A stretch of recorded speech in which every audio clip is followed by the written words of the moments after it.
It's the Opperman Report. Join digital forensic investigator and PI Ed Opperman for an in-depth discussion of conspiracy theories, strategy of New World Order resistance, high-profile court cases in the news, and interviews with expert guests and authors on these topics and more. It's the Opperman Report. And now, here is investigator Ed Opperman.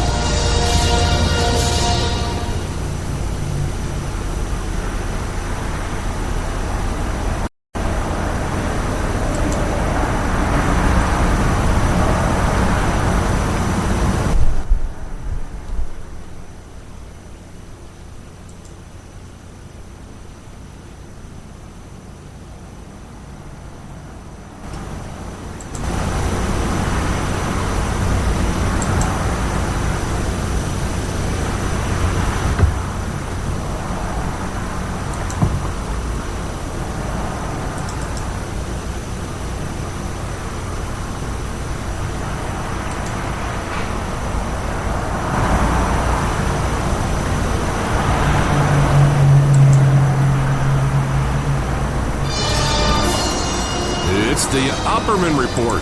Join digital forensic investigator and PI Ed Opperman for an in-depth discussion of conspiracy theories, strategy of New World Order resistance, high-profile court cases in the news, and interviews with expert guests and authors on these topics and more. It's the Opperman Report. And now, here is investigator Ed Opperman.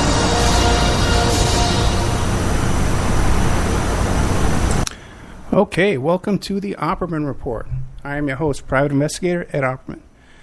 This show is brought to you by Audible.com. You go to audibletrial.com/Opperman Report. You sign up for free. You get yourself a free audiobook. Tonight we are live on TalkSuperstation.com, Public Streaming Radio Network.com, Awake Radio US, Awake Radio UK, WolfSpiritRadio.com, 1800 online.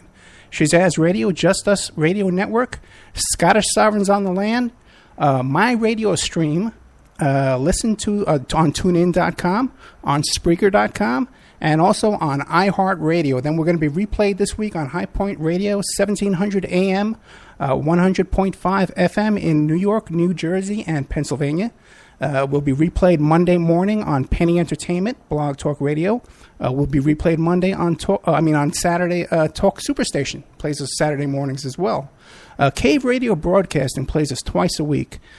Saturday evening, 7 p.m. You can find us on Para X Radio. That's a CBS radio station. And then we're replayed again. Tuesday afternoons, late night in the Midlands. Wednesdays, Firehorse Network. Every single day, 10 a.m. to 10 a.m. in the morning on FPRNradio.com. You can find us, and you can find us now too on Stitcher.com, StitcherRadio.com, as well as iHeartRadio on demand. We got a really big show tonight. Really, a guest that I've been really trying to get for a while now. He's Richard Lambert, retired FBI agent in charge of the Anthrax investigation. And we only have him for an hour, so I want to get to him right away. Mr. Lambert, are you there? I am here, Ed. Thank you so much. So tell us about yourself and about your background and your career in the FBI. Well, I started out my professional career as an assistant city manager and then went to law school. I practiced law in Austin, Texas for a couple of years, practicing administrative law, representing cities and towns and municipalities before the regulatory agencies there. And then in 1988, I joined up with the FBI as a special agent, served with them for 24 years, and was fortunate to spend the last 6 years of my career in Knoxville, Tennessee, as the agent in charge of the Knoxville field office. But as you mentioned, prior to that, from 2002 to 2006, I served as the inspector in charge of the FBI's investigation into the Anthrax attacks of 2001. Yeah, that's pretty much why we brought you on the show, because just recently you had to file a lawsuit against the FBI, and pretty much you're saying that the FBI's investigation into the Anthrax crime, which is a serious crime where several people died, is a seriously flawed investigation. Well, the information that's in my complaint of the legal filing is in there for a reason, and that is to help the court understand why it is that the FBI would issue a legal opinion concerning me that has no basis in law or in fact. And my complaint in federal court contends that the FBI issued this legal opinion about me in retaliation for a prior whistleblower complaint that I filed in 2006 outlining a number of performance derelictions with regard to the management of the Anthrax investigation. Now, that whistleblower complaint was never intended to become public. It was filed within the Department of Justice and was simply intended as a recitation of lessons learned so that when the next biological WMD attack comes along, we don't repeat some of the same mistakes that were made in the Anthrax investigation, which was codenamed AMERITHRAX, is the name that you may remember. So it is indeed unfortunate that I had to include that information in there, but I do believe that that prior whistleblower complaint was ultimately the basis for the legal opinion that the FBI issued after my retirement, which caused me to lose my job with the Department of Energy that I was working for. So all of this, unfortunately, comes to light unintended on my part. Yeah, but I think it's a good thing that it has, because now that we hear these things, I think the public is very concerned. The people that have heard about this. Now, has there been a lot of press covering your lawsuit? Well, there has been quite a bit, and most of it has been very confused, I think. The media outlets that have picked up on it try to reduce it down to a soundbite, and that's very difficult to do in this instance. My lawsuit essentially contends that I was fired from my job with the Department of Energy as a senior counterintelligence officer because the FBI issued a legal opinion that I was violating post-employment conflict of interest restrictions.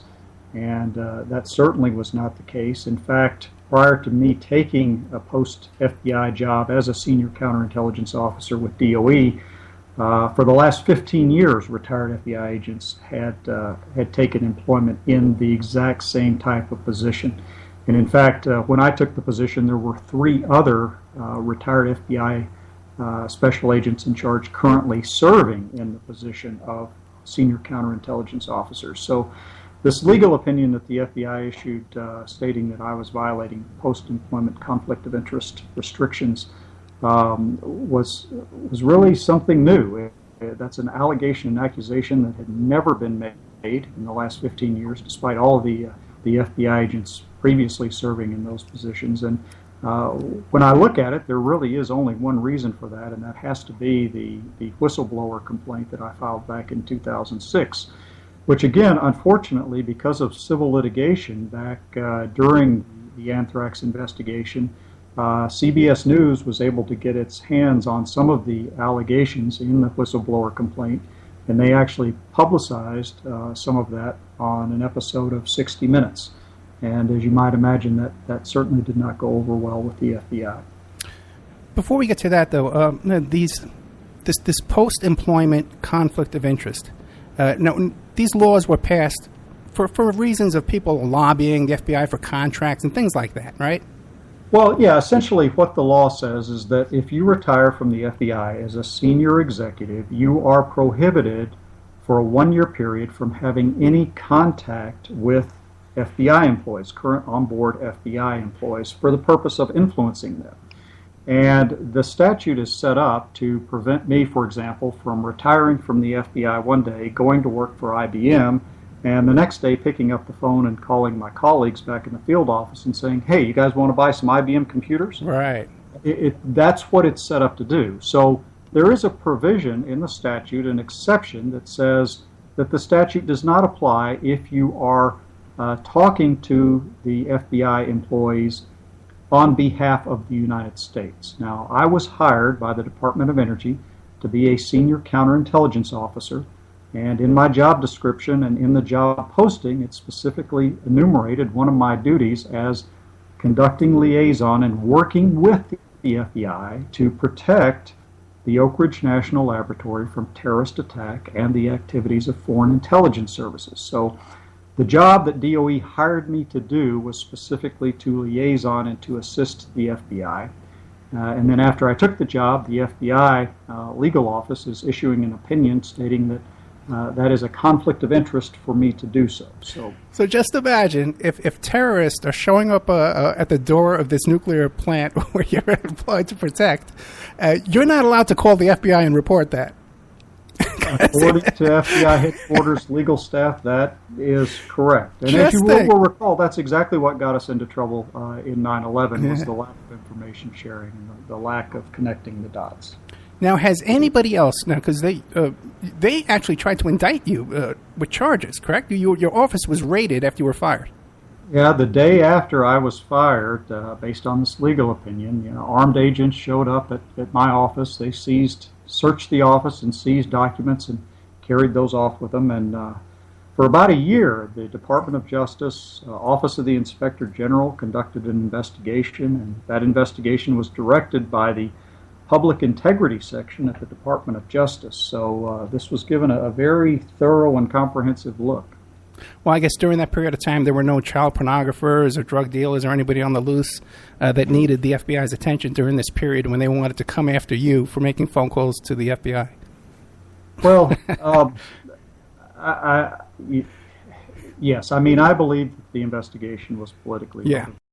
Certainly, there was no evidence of any wrongdoing. It was uncovered. The Public Integrity Section issued an opinion that they weren't going to criminally prosecute anybody because they found no wrongdoing. So, I'm glad it's been put to rest, but the fact remains that everybody knows that I was investigated purportedly for violations of the federal criminal ethics statutes, and very few people know or understand what the result of that investigation was. And so as a result, there's a stigma associated with that, and it's made it very difficult for me to find employment. Nobody wants to hire somebody who's been accused of federal ethics violations, even though they've been cleared. Well, let me ask you this. Now, when this happened, well, first let me ask you two questions. Are there any other cases of ex-FBI agents around this same period of time being treated the same way for the same type of technical violation? No, over the last 15 years, it has been routine for FBI senior executives to retire and take these positions as DOE senior counterintelligence officers. And none recently or in the last 15 years have been subject to this type of allegation. In fact, currently right now, the former FBI assistant director of the counterintelligence division is serving as a senior counterintelligence officer at Los Alamos National Laboratory. And these types of allegations have never been leveled against him. Right. And his duties were exactly the same as mine, and that is to liaison and to assist the FBI in every way that he can. So there can be no doubt in anybody's mind that you were targeted for retribution. And you believe it's because of the whistleblower memo that you sent to your superiors within the FBI. Not you didn't go public or anything. You did this within the FBI. You sent them a memo. I did it within the FBI, but as I say, unfortunately, a good bit of it did become public because, as I say, through civil litigation that was filed, the 60 Minutes was able to get its hands on some of my reporting, and they did feature that in an article or an online magazine article. And specifically, it had to do with the FBI's director's edict that the AMERITHRAX case be compartmentalized. That means that essentially all of the investigators, the 35 or so agents and postal inspectors working on the case, could only know and be privy to that particular facet of the case that was assigned to them. And that edict came from the director in an attempt to stem the tide of leaks that were so prevalent in the case as it was ongoing. How do you think that this memo got leaked to CBS? Well, the Bureau, I believe, actually had to produce it pursuant to discovery demands in earlier civil litigation. So once it was produced to the plaintiff's lawyers, my speculation would be that the plaintiff's lawyers then turned it over to the media. And in that memo, you had a lot of complaints about the way the investigation had been handled, and how this one of the main, I guess, persons of interest, this Ivins, Dr. Ivins, was treated in the investigation, and after his death, pretty much they closed the case. This is a closed case now, isn't it? According to the FBI, yes, it is a closed case, and if Congress is satisfied with that, that is fine. It has been my contention all along that there is a wealth of exculpatory evidence regarding Bruce Ivins that would have precluded a conviction of him beyond a reasonable doubt, as is required in federal court to obtain a conviction. Now, I know that the FBI, after his death, laid out all of the evidence that they felt was indicative of his guilt. But I do not believe that all of the evidence probative of his innocence has been shared. And I don't know whether it's been shared with Congress. Perhaps it has, and perhaps they're very comfortable with what they see. I don't know. I'm not here to advocate one way or the other that the investigation should be reopened. All I'm saying is that the information that the American people have been treated to is a highly selective presentation of the facts that contains a lot of material omissions. They don't have the full story. Perhaps Congress does. And again, I think it's in Congress's lap as to what they want to do, if anything. Well, how comfortable do you feel, though? Like right now, you were in charge of this investigation. How comfortable do you feel right now that we should feel safe? Let's put it that way. That what took place is resolved. Well, I think that I don't have any concern about the safety of the American public. Certainly, we are much better prepared now as a nation to deal with a biological attack than we were in 2001. We were wholly and totally unprepared in 2001. I do have concerns, though, that we don't have the full story about what happened. And I'm not saying that Bruce Ivins was not the anthrax mailer. He may very well have been. But again, there is a wealth of exculpatory evidence, at this point, I would not consider the case to be closed. I think it's a cold case. I understand the FBI has closed it, but again, in my mind, it certainly is not solved. And I left the case in 2006 after 3 years, simply because the lack of urgency became exceptionally frustrating. And it was apparent to me that things were not going to move any more quickly than they had been. And at that point, I had invested basically 4 years of my life, 7 days a week, working the case. The director was immensely interested in it, the vice president immensely interested in it. But essentially, that is where the interest stopped. And, which vice president, Cheney? Cheney, yes. Okay. But it was very difficult to get resources for the case. The FBI at the time had 9 special agents who had a PhD in microbiology. I was unable to get those agents who were in other field offices assigned to Washington, D.C., even on a temporary basis, to assist with the investigation. And the FBI laboratory was moving very slowly with regard to forensic and scientific analyses, and those scientific analyses which had been done to date were not going to be admissible in federal court until significant validation testing had been done. And not to get too technical here, but Federal Rule of Evidence 702 provides that scientific evidence is not admissible in court unless the techniques have been shown to be reproducible and to produce reliable and consistent results. And so anytime you develop a new forensic technique, it's got to undergo a period of validation testing to show that the test does in fact produce reliable and consistent results time after time. And just because of the lack of engagement, it was apparent to me that it was going to be 2, if not 3 more years before we were able to advance the case any further. Well, let me ask you this. In the beginning of this investigation, at least on the news, we were all hearing that there were connections to Al-Qaeda, because it happened right after September 11th, the World Trade Center bombing.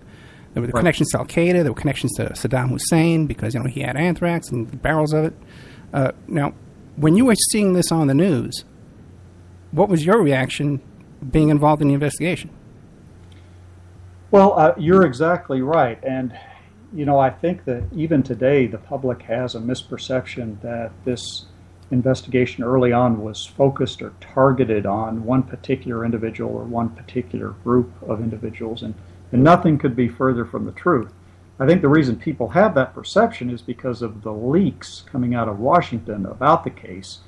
Certainly indicated that or gave people that perception, because they didn't know about all of the other moving parts of the investigation that had not been leaked. But the investigation, when I took it over in 2002, it had been ongoing for 1 year, and what we wanted to do was make sure that we were considering every possibility. And of course we had to consider that this attack was perpetrated by international terrorists, by Al-Qaeda or another radical Islamic extremist group, because of the close proximity to the 9/11 attacks.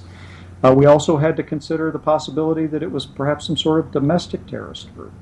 We also had to think about whether it was a lone wolf attack by maybe perhaps some kind of disgruntled government scientist or a disgruntled commercial scientist, for that matter.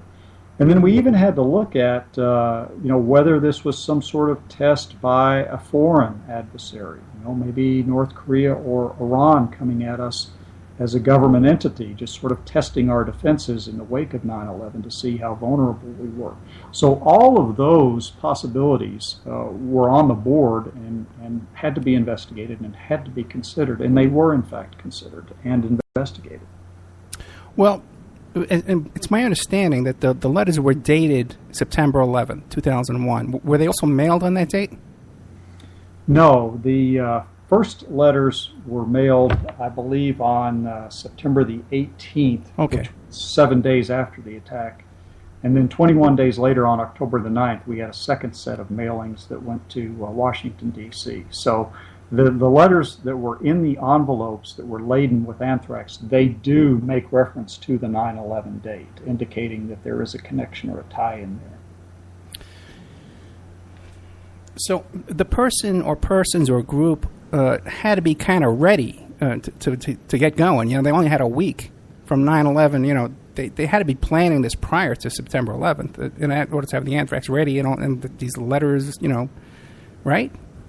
Well, that's exactly right. And, it has now been declassified and it's out there in the media. And what we know is that Al-Qaeda had a very robust bioweapons program that was getting very close to having an anthrax weapon developed. They were moving quickly in that direction. They had a microbiologist that they had hired. They had a laboratory set up outside of Kandahar in Afghanistan, and they were actively seeking pathogens. So, in my mind, I believe what happened is that the 9/11 attacks actually preempted an anthrax attack by Al-Qaeda, because clearly they were moving in that direction, and that was their design, and that was being directed by Khalid Sheikh Mohammed. But the actual anthrax that was in these envelopes here in the United States, that anthrax came from military labs here in the United States, correct? Well, we don't... What I can say is this: it was the Ames strain of anthrax. Ames is one of 211 different strains of anthrax that are out there. Ames was first discovered in 1980. It was isolated from a dead cow in Sarita, Texas, and it was sent by veterinarians at Texas A&M University to the U.S. Army Medical Research Institute of Infectious Diseases in Fort Detrick, Maryland, for them to look at and study. And one of the functions of usamrid in Fort Detrick, Maryland. It's an Army facility, and one of the purposes of that facility is to test the efficacy or the effectiveness of the anthrax vaccine that we give our troops. So when the scientists at USAMRIID received this isolate of anthrax from the vets at Texas A&M, and they tested it, they found it to be extremely virulent, meaning to be a very robust, a very strong strain of anthrax. And they decided that Ames would make a great vaccine challenge agent. So that basically, if our anthrax vaccine that we're giving our troops, if it works against the Ames strain, it will generally work against anything. And so that's how Ames began to be used within the government military facilities, is as a vaccine challenge agent. So we certainly know it was at USAMRIID, but there were also 16 other labs in the United States that had the Ames strain prior to the attacks. Now, ultimately, through some genetic anomalies that were discovered in the anthrax from the mailings, we were able to go to those 16 labs and see whether the Ames isolates that the 16 laboratories possessed contained any of those genetic abnormalities. And in fact, there were only a couple of labs where the same type of abnormality was discovered in the Ames strain in the laboratory's holdings as was in the mailings. And that was USAMRIID and also Battelle Memorial Institute. So those are the two laboratories that appear to have anthrax holdings that contain the same type of genetic markers that we saw in the anthrax used in the mailings themselves. And that's public information that's been released by the FBI. But also, too, wasn't this weaponized grade anthrax in that it was so light and aromatic, I guess you might say, that it would immediately disperse into the air? Well,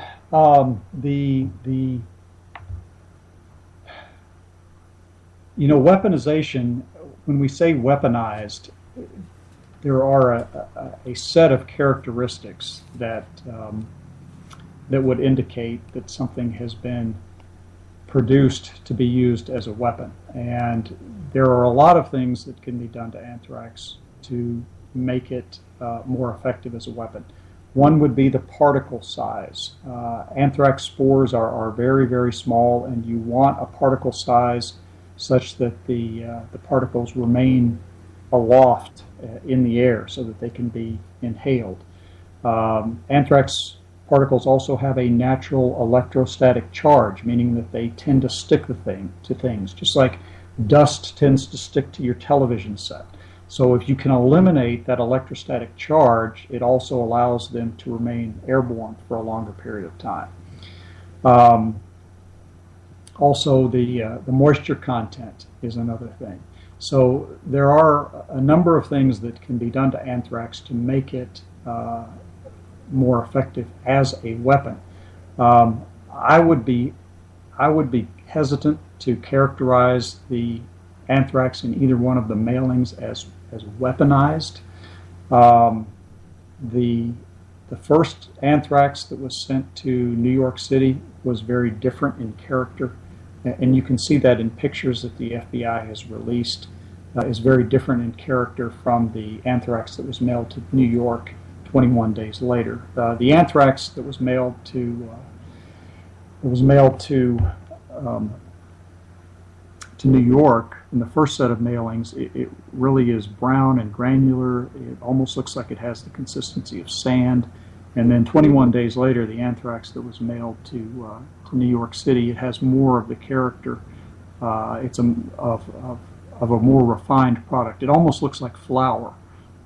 So two very distinct and different batches. And again, photos of both batches have been released by the FBI. Okay, that's fascinating because we know from the handwriting on the envelopes and stuff like that that seemed. I was looking at the videos today. That looks identical to me. But for whoever the source to mail these anthrax, to have access to two different grades of anthrax, that's a pretty serious situation, don't you think? Well, it just simply means that two different production methodologies were used to produce it. And to make an anthrax powder like we see in the envelopes, you first have to take anthrax in its vegetative cell state, and then you have to force it to sporulate. And you basically force bacteria to sporulate either by depriving them of nutrients or you heat shock them at a certain temperature.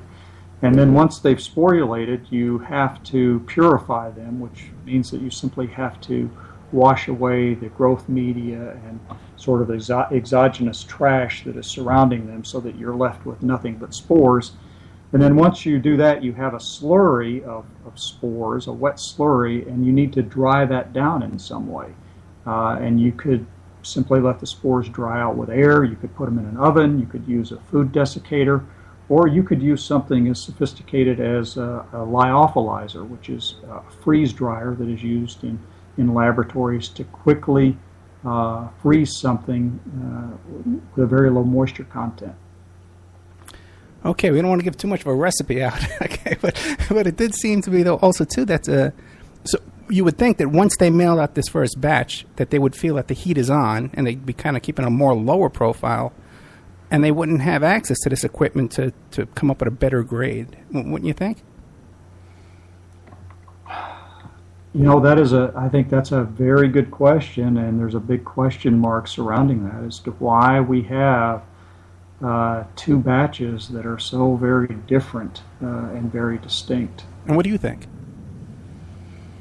I honestly don't know. Okay. I don't know the reason for that. Okay, honest. Okay, well, let's take a little break here, and we'll be right back with more of retired FBI agent Richard Lambert, who was the FBI agent in charge of the Anthrax investigation of 2001, and left the FBI and has kind of been targeted. It seems obvious to me that he was targeted for his dissatisfaction with the course of the investigation, if that's fair to say, Richard. I think that's fair to say. Okay, great. We'll take these messages, and we'll be right back with more of a retired FBI agent, Richard Lambert.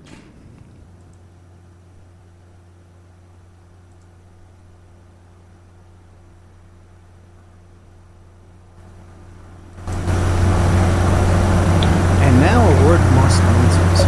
We are listener-sponsored, and we appreciate your donations.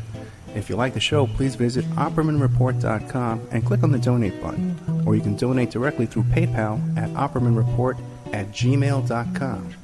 We have Mike Gray of InfinityHomePlans.com. He's the host of Parlay over at CJ Mars Radio, Thursday evenings, 8 p.m. Eastern Standard Time. If you need custom home designs, stock plans, or 3D work, he's your one-stop shop for home design and drafting needs. Mike Gray at InfinityHomePlans.com. At InfinityHomePlans.com. If you're looking for essential oils, stop by and check out Essentially Tammy on Facebook. She is Young Living Essential Oils independent distributor. Now, these are 100% therapeutic grade oils. They help support the body's natural functions. You can visit her website posted on Essentially Tammy to see the current deals, or email at JockoTammy, JOCATAMI@yahoo.com, or call 352-239-8546. 352-239-8546.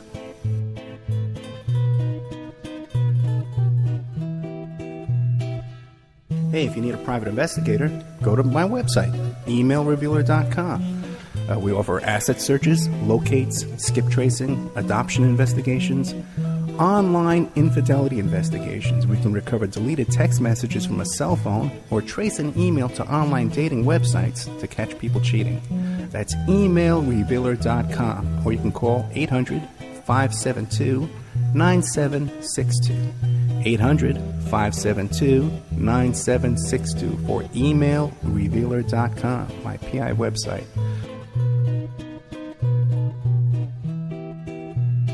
Pacific West Bamboo. It's your premier source for construction and craft-grade bamboo poles. They're announcing their latest project with EcoHead Event Sanitation, making bamboo composting bathrooms and porta-potties. Their first display will be at the Lucidity Festival in Santa Ynez, California, April 11th to the 13th. Come by and say hi and see what you can build with bamboo. Contact them for any kind of event planning, display building. If you need construction grade or craft grade bamboo products, call Amanda at 503-839-8126, 503-839-8126, or visit PacificWestBamboo.com at their website. We're also sponsored by the New World Mexican. This is a rural Mexican craft women's cooperative. They are traditional makers of fine handcrafted, authentic jewelry. They use beautiful stone mosaics and Pacific blue abalone inlay. They have a wonderful book of love letters written to their men in the United States, begging them to return to their families in Mexico.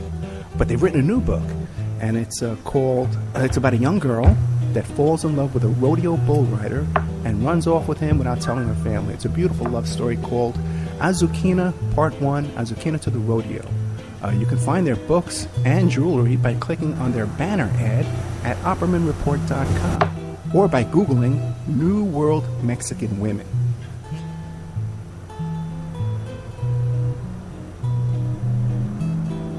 You can also promote your business or website right here and have your ad played all over the world 7 days a week by emailing OppermanReport@gmail.com or calling 800-572-9762.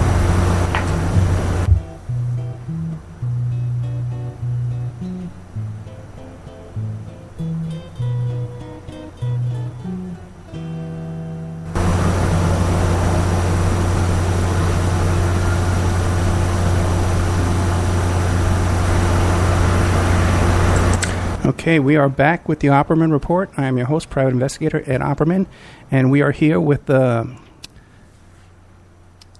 retired FBI agent in charge of the Anthrax investigation, Mr. Richard Lambert. Rick, I have another question for you. You had mentioned before that Dick Cheney was on top of this. So now, yeah. At the time, you may remember the just almost the public hysteria surrounding these attacks. I mean, people were putting their mail in ovens, baking their mail before they opened it. And so this was something that was on everybody's top priority list back in Washington. So I spent a lot of time briefing, cabinet level officials in the White House also about the developments in the investigation, because obviously there was intensive and extreme interest there. And I'm sorry, Ed, I do need to make just one departure here and state what I know is obvious, but I do want to make it plain that I am here today simply in my capacity as a private citizen, commenting on a matter of public concern. I don't work for the FBI anymore. I don't work for the United States government anymore. And the views that I'm expressing are purely my own, not those of the FBI or the U.S. government.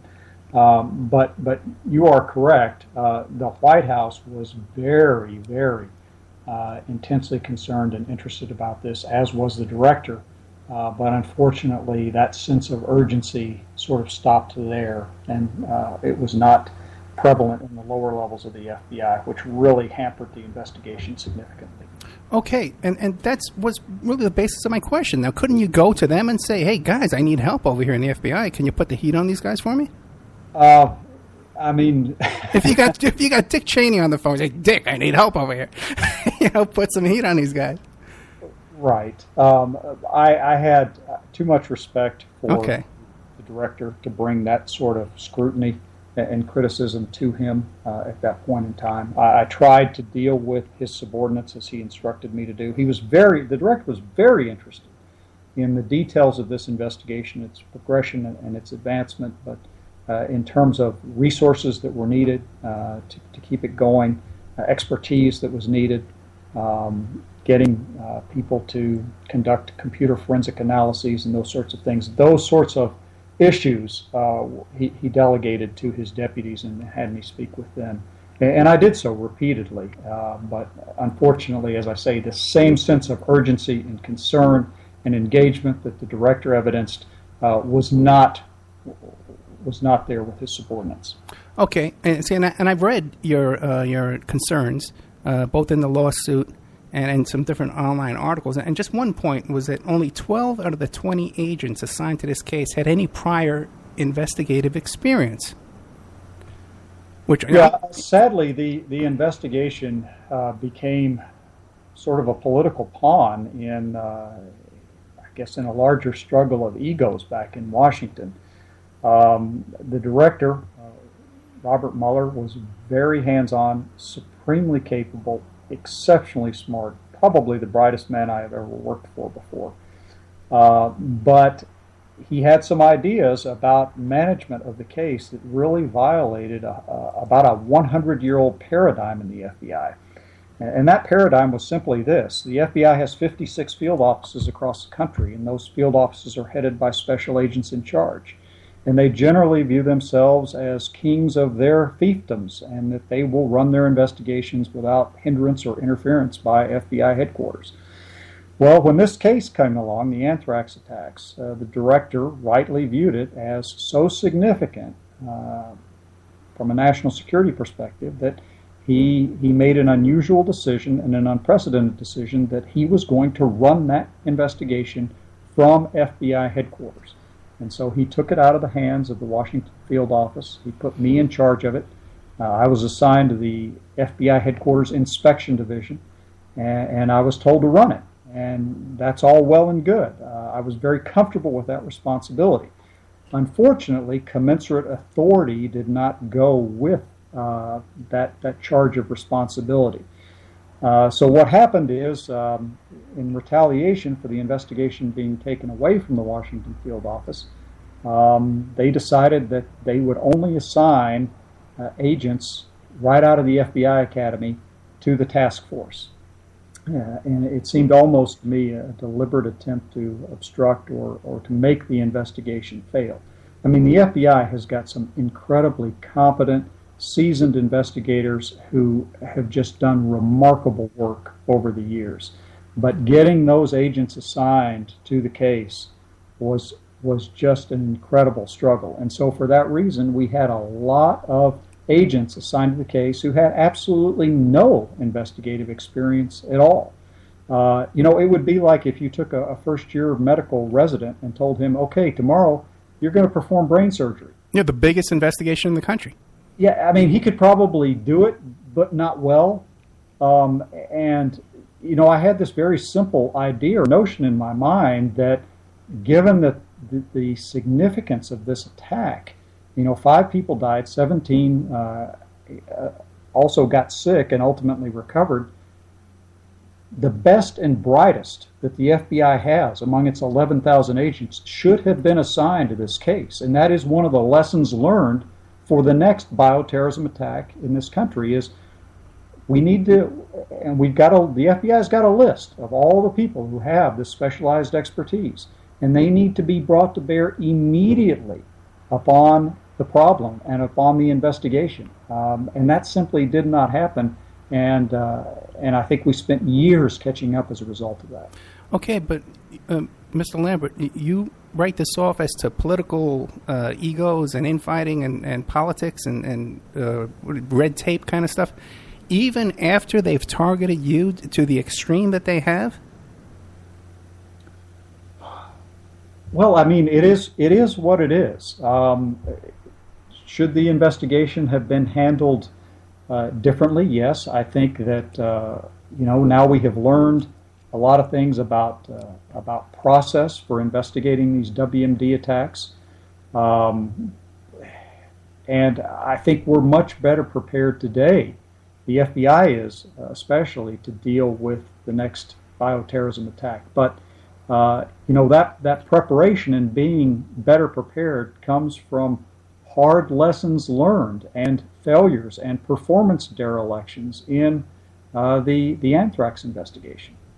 Well, you listed a whole bunch of concerns, both in your lawsuit. Can you give us a list of some of those concerns about the investigation that had you so upset? Well, one of the things that had me particularly upset was this edict from the director to compartmentalize the investigation, right, so that the agents working on it only were aware of that facet that was specifically assigned to them. I mean, if 9/11 teaches us anything, it's that when you've got a major case like this, everybody really needs to know everything so that you can connect the dots and you can, make those associations and understand those relationships between things as they occur. And that edict was put in place, and I understand why it was, is to try to stem that tide of leaks in the investigation. And in fact, ultimately, those leaks resulted in Privacy Act litigation in which one litigant was successful, and the American taxpayers actually paid out, I think, about $5.6 million to one so-called person of interest because of leaks in the case that violated that individual's privacy rights. So I understand why the director did it. But it really had immense consequences. And when he brought this up about these leaks, and he brought it up repeatedly that I needed to make them stop, I repeatedly told him that I did not believe the leaks were coming from anybody on the task force, but they were coming from senior officials, either in the Department of Justice or in the FBI. And my offer to him was this. We were sitting around, I remember the director's conference table one day with all of his assistant directors, and I said, if we want these leaks to stop, what we need to do is afford everybody in this room a polygraph examination, and I'll take the first one. I'll go first. And he looked at me and said, we're not going to do that.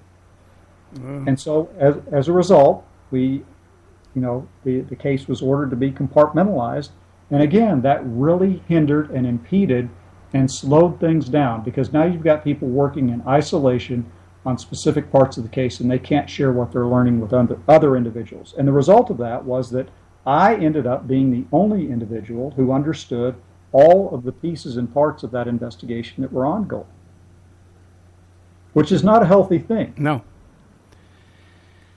When you have the largest investigation agency in the world, on the planet, exactly. It's not and especially when I'm not that smart. It would have helped to have had other brain power on this investigation, other people who also understood all of the different facets and aspects of it as the case was developing. Well, one of the things that struck out at me was these two PhD microbiologists that were sent to take Arabic language classes for 18 months during the investigation. What justification could there be for that? What was more important for them to learn Arabic than to this investigation? Had nothing to do with Arabic, did it? No, not at all.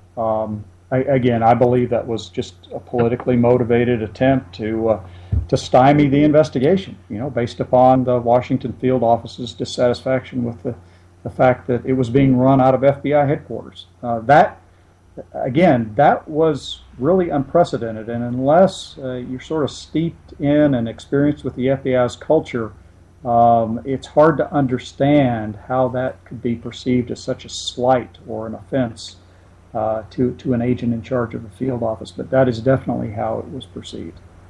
Now, were you in touch with Dashiell's office and Leahy's office as well? Their staff calling you up and trying to coordinate and get information and stuff? Oh, yes. Okay, yes. Because it seems to me from the videos I watched today that they're dissatisfied with the investigation. They kind of felt like they were kept in the dark. Well, again, they were, but that is because as we briefed them, some of the staffers turned around and leaked that information to the media about the investigation. So ultimately, it reached the point where we could not brief them anymore because what we told them immediately appeared in the newspapers the next day. And the individual out there who perpetrated the attacks, obviously, if he knows the course and the scope and the direction of the investigation, that provides him with an opportunity to conceal evidence, to develop alibis, tamper with witnesses, and do all sorts of things. So that had to be brought to an end. Okay, we're getting down to like the last 12 minutes. What am I failing to ask you? What would you like to get out? I don't know, Ed. Other than this is just all very unfortunate. Obviously, I did not expect, as a retired FBI agent, to have to be suing the FBI and the Department of Justice for them issuing a legal opinion that had no basis in law or fact as a result of this retaliation against me. It's a disappointment, but it is what it is, and we'll see how it comes out in court. Yeah, I can see that, you're true a company man. You're an FBI man, 24 years. Now, and you're still protective of this agency that you love. But now don't you feel now that if this litigation were to continue, that more, more dirty laundry about this investigation will come out in the litigation? Well, I mean, it may or it may not. Actually, the whistleblower aspect of it is only a minor part of the litigation from a legal standpoint in terms of proving up a cause of action and prevailing in court. The fact is the FBI was negligent here in issuing a legal opinion, so this is very much a legal malpractice case. Right. As a result of that erroneous legal opinion, I was fired from my job and suffered damages. And so that's really what the case is about. It's a legal malpractice case. And what the FBI's motivation was for that negligence, for acting so grossly negligent in issuing that opinion, I don't really think that's going to be of much concern to the court. They aren't really going to care that much about why it happened. The reason, again, I have included that in the lawsuit is because it is such an anomaly, given that so many people who retired from the FBI preceding me went into the exact same job without these kinds of allegations ever having been leveled before. So that's the reason that it's in there. I hope no more dirty laundry comes out. As you say, the FBI is filled with lots of hardworking, very dedicated people. Unfortunately, we just had the perfect storm of clashing egos in this case that really set it back. And I think that we've all learned a lesson from that. And I don't think that it will happen again. I have a couple of questions just out of my own curiosity that always just kind of said, hey, this is weird. One thing is this Robert Stevens, who worked for this National Enquirer office. Now, he was like one of the first victims, right? He was the first victim, what they call the index case, yes. And he worked at the AMI building in Boca Raton. And AMI is the company that publishes the supermarket tabloids that you see, the Star, the Sun, the Enquirer, and those sorts of things. And Bob Stevens was a photographer for the AMI group. And unfortunately, despite extensive searches that were done at the AMI building, no anthrax-laden letter was ever recovered from that facility. Not sure exactly why that is. There was, and this is again all public information, but there was extensive anthrax contamination found within the AMI building, including within the mailroom. So it appears that certainly a letter did come into the facility. Whether it was disposed of, before it could be recovered from the building, is unknown. It may be that, as you know, anthrax has a latency period. It takes a little while to infect the body, and then once it does infect you, particularly inhalational anthrax, it manifests the same symptoms as the flu. And so given that lapse of time between Stevens' exposure and the time he actually died, and it was determined to be an anthrax infection, I believe it's probable that letter was probably disposed of, just went out with the trash. He probably, when he opened it or got access to it, thought that perhaps it was a prank or a joke and just threw it away. That would be my speculation. But my question is, why would that building be targeted? All the other targets were Congress and the New York CBS, Why that building in Florida? I don't know, other than the fact that it was, again, the publisher of those supermarket tabloids. And those tend to, as you know, publish stories that are somewhat sensational and fanciful anyway. So I don't know if the perpetrator was simply hedging his bets by sending it to the AMI building, as well as the editor of the New York Post, and then Tom Brokaw at NBC. You sort of got the full spectrum there of media outlets. I don't know. I don't know what the perpetrator's thought process was there. Now, wasn't there something up in Reno, Nevada, as well that involved Filipino porn, and I think it was a Google or IBM office or something? It was a computer office up there. With some anthrax is found up there as well, wasn't there? Not that I can recall, but again, we're going back now 9 years. Okay. And it's certainly possible, but that particular set of facts is not ringing a bell with me. Okay. All right. That's okay. Oh boy. Okay. Let's think. What else here? Well, anything else off the top of your head you'd like to share with us before we go? Just that I think people should understand that that we are much better prepared now as a nation. Law enforcement is better prepared. The FBI is better prepared. The Postal Service is much better prepared to detect and prevent this sort of attack before it ever happens.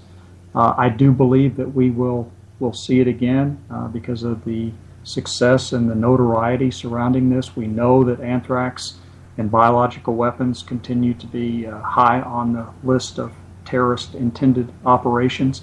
So we will see this again in the United States, and again, my concern is that those who are in senior leadership positions know and understand and learn from the history of this AMERITHRAX case so that we don't make the same sort of mistakes that we made in that investigation. What do you think about people who say that the motive for this could have been to intimidate politicians that were not in favor of signing the Patriot Act? Well, that was one of the things that we looked at. We had a number of criteria for so-called persons of interest, and motive is always something that you look at. And when you look at the spectrum of motive, it could have been an ideological motive, such as the one you're suggesting, those who were not behind the Patriot Act. It could have been a profit motive. Okay.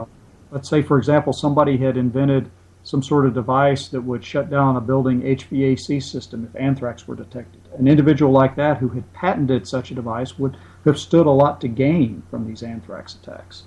And the motive also could have been victim-specific. Maybe Tom Brokaw or the editor at the New York Post was editorializing and said something that the perpetrator didn't like about a political issue. So we just don't know. But victimology and motive was something that we took a very hard look at.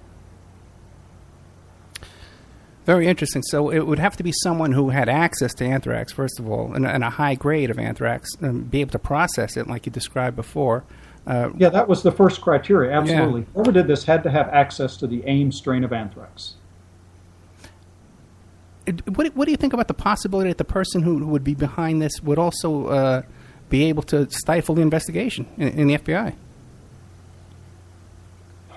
I don't think that was a possibility. I think one of the things that made this case so very difficult is that the FBI at that point in time was lacking the expertise in microbiology and in anthrax, and so we were forced to draw upon a number of technical experts in the government and the commercial scientific community. And the reality is that any of those experts that you're drawing on for help and assistance could also be the perpetrator. Right. And that makes it very unusual. And it also makes it very incumbent upon the FBI to make sure they vet those individuals that they're asking assistance from, so that you're not actually sitting down with the perpetrator and asking him to help you aid the investigation. And that's one of the things that happened with this gentleman, Ivins, who wound up committing suicide, is he was recruited by the FBI to help examine these envelopes, I believe, and then later on became a suspect. Yes. Oh, boy. Okay. I'd love to spend a couple more hours with you, okay, and really get into all these details. I got to tell you, but it is a tragic situation. I want to thank you for coming on. Now, you don't have a book or a website or anything. I don't. Right now I'm contending with this litigation. I do have a book in draft that will have to undergo FBI pre-publication review, and so it may be years before that ever sees the light of day, if at all. What if other people want to contact you for interviews? Well, my email address is actually in the complaint that's been filed in federal court, and that is Lambert, Lambert, 0618 @gmail.com is how they can get a hold of me. Yeah, it's on LinkedIn, too. That's how I found you, on LinkedIn. Thank you. Thank you very much, sir. I really appreciate you coming on and giving us all this incredible insight. I can't tell you how much I appreciate it. And God bless you, and I wish you well with this lawsuit. And it seems like it's open and shut to me. Really, well, we'll see. We'll see. Ed, I appreciate it. Thank you so much for the opportunity. Thank you, sir. That is Richard Lambert, former FBI agent, retired now, and involved in litigation against the FBI over his whistleblower activities. And we'll be right back after these commercial messages. Thank you, Richard. Thank you.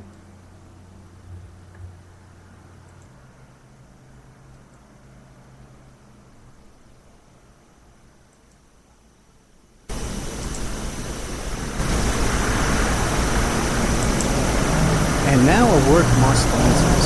We are listener-sponsored, and we appreciate your donation. If you like the show, please visit OppermanReport.com and click on the donate button, or you can donate directly through PayPal to OppermanReport@gmail.com. We have Mike Gray of InfinityHomePlans.com. He's the host of Parlay over at CJMR's Radio, Thursday evenings, 8 p.m. Eastern Standard Time. If you need custom home designs, stock plans, or 3D work, he's your one-stop shop for home design and drafting needs. Mike Gray at InfinityHomePlans.com. At InfinityHomePlans.com. If you're looking for essential oils, stop by and check out Essentially Tammy on Facebook. She is Young Living Essential Oils Independent Distributor.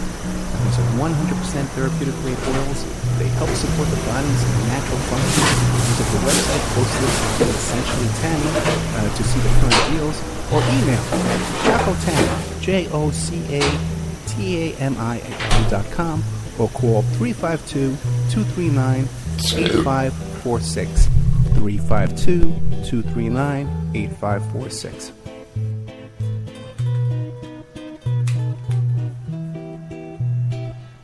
Hey, if you need a private investigator, go to my website, emailrevealer.com. We offer asset searches, locates, skip tracing, adoption investigations, online infidelity investigations. We can recover deleted text messages from a cell phone or trace an email to online dating websites to catch people cheating. That's emailrevealer.com, or you can call 800-572-9762.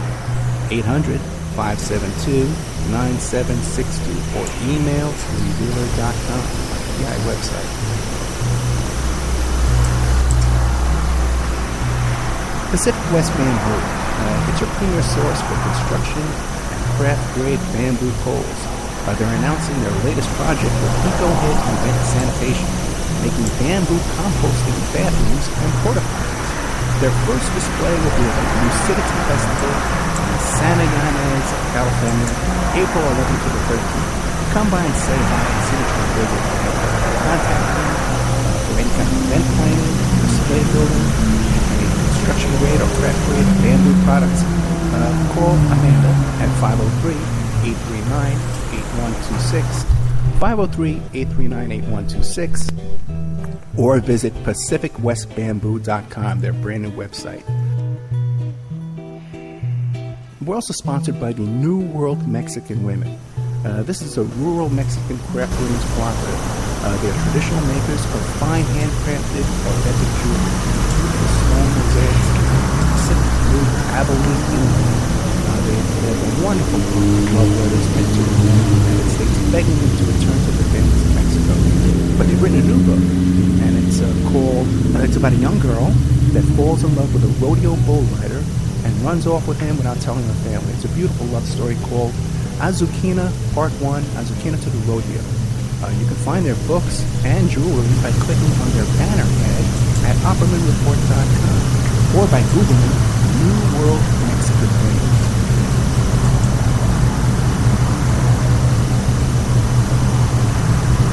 You can also promote your business or website right here and have your ad played all over the world 7 days a week by emailing OppermanReport@gmail.com or calling 800-572-9762.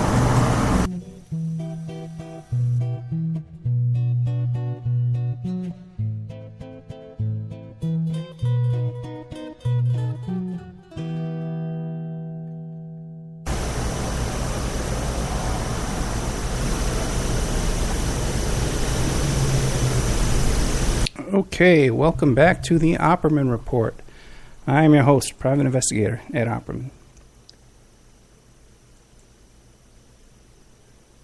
What the heck is that? Okay, welcome back to the Opperman Report. I am your host, Private Investigator Ed Opperman. Let's see. That was our guest tonight, Rick Lambert. He was the retired FBI agent in charge of the Anthrax investigation. And there you got it, man. There's a true believer, man. Still believes in the FBI and still carrying water for him, even after they raided his office and got him fired from his job and threw charges against him. But what are you going to do? So I got about 2 hours I got to kill tonight. Or else maybe I'll pass out. Who knows? So make a couple little announcements here, then take some calls. Maybe come up with another topic. If somebody wants to call in and discuss Anthrax with me, that'd be great. I got a bunch of notes on it. I'll probably give a little bit of information I have on that myself. As a matter of fact, why don't I get into that first? Funny story. Funny thing happened to me on the way to the radio show tonight. Okay, I was asking him about the Anthrax investigation that went on up in Reno. Okay, because I know a little bit about that. And what happened is during the Art Bell feud, back around 97, there was this big feud with the Art Bell and some of his former guests. In fact, one of his former guests was named Robert Stevens, who coincidentally was the first victim in the Anthrax case as well. But Art had this big feud going on with David John Oates and Robert Stevens, who claimed he was a Navy SEAL, and all this nonsense was going back and forth. And we all got to know each other. Everybody's involved in this feud. I wound up giving an affidavit for Art and to help him to negotiate a settlement, this whole crazy business. But in this feud was this character that was from Reno. And so when this thing happened in 2001, because he worked up there in Reno, so I had some friends up in Reno, and I said, you know this guy? And he says, oh, yeah, we know who he is, yeah. So then later on in 2001, when this Anthrax investigation went on, it came out that this Filipino porn was in an envelopes with some suspected anthrax or with anthrax in it. And it passed through this Reno post office. So I talked to my friend up there about something else. And he goes, hey, Ed, remember you were asking me about that guy you knew? And I says, yeah, what about him? And did you hear from him? What's going on? He goes, the FBI was asking about him because of this anthrax investigation. So the FBI was actually investigating one of the people involved in the Art Bell feud, suspecting perhaps that they had passed along this anthrax up there in the Reno post office back in 2001. And that's kind of a little funny connection that I had to it. A couple other funny things. I guess you really can't call it funny, but because anthrax was a serious thing. Like 12 people died, like he said, a whole bunch got sick. But one of the things was that we didn't get a chance to talk about was that on September 11th, everyone in the White House and people in Congress and stuff like that were giving the medication Cipro, which is an antibiotic. And there was a theory at the time that Cipro could combat anthrax. So when you had the attack on September 11th, suddenly everybody in the White House and everybody in Congress, the Supreme Court, everybody, probably even people, big shots in the media and stuff like that, all the big powerful people in Washington, the elite in this country were all given this drug, Cipro, right, that supposedly would combat anthrax. Even this is before they even started getting the anthrax in the mail. Somehow they knew they might need it, right? So when you look up the side effects for this drug, Cipro, and anybody could look it up, just Google common side effects of Cipro, include diarrhea. And I imagine you got 10%, let's say 10% of people get diarrhea that take this drug, 5%. You got 5% of the whole Congress is on the toilet, right? Okay. They're supposed to be investigating 9/11, doing all this stuff like that, but they're on the toilet because they got diarrhea. Dizziness, drowsiness, headache, stomach upset, abdominal pain, nausea, vomiting, blurred vision, nervousness, confusion. Okay. So I got the whole White House, a good percentage of them gets the side effect of confusion, hallucinations, depression, unusual thoughts or behavior, anxiety, agitation, sleep problems, insomnia or nightmares, and rash. So now just imagine, when you talk about, who has the motive and the opportunity to pull off this anthrax scam, the chemical came from somewhere on a military base. You had to have access to this, so the average person can't make this. That's one. And then somehow half the people in the government all have hallucinations, depression, and confusion. How do you pull that off? And then, like he says, from the top of the FBI, the investigation is hindered and monkey wrench thrown into the investigation. And I always thought that was a fascinating little side note there on the anthrax investigation, that they were all put on this drug that causes hallucinations and sleep problems, nightmares, unusual behavior. Another thing that always stuck out at me about this anthrax thing, especially, was that building that we discussed, the American Media Building in Boca Raton, Florida, where this guy Robert Stevens died. He worked for this National Enquirer type building. They run all of them. They was all run by the same company, Globe, National Enquirer, all of them. When this building was infected with anthrax, a real estate investor bought this building for $40,000. Okay?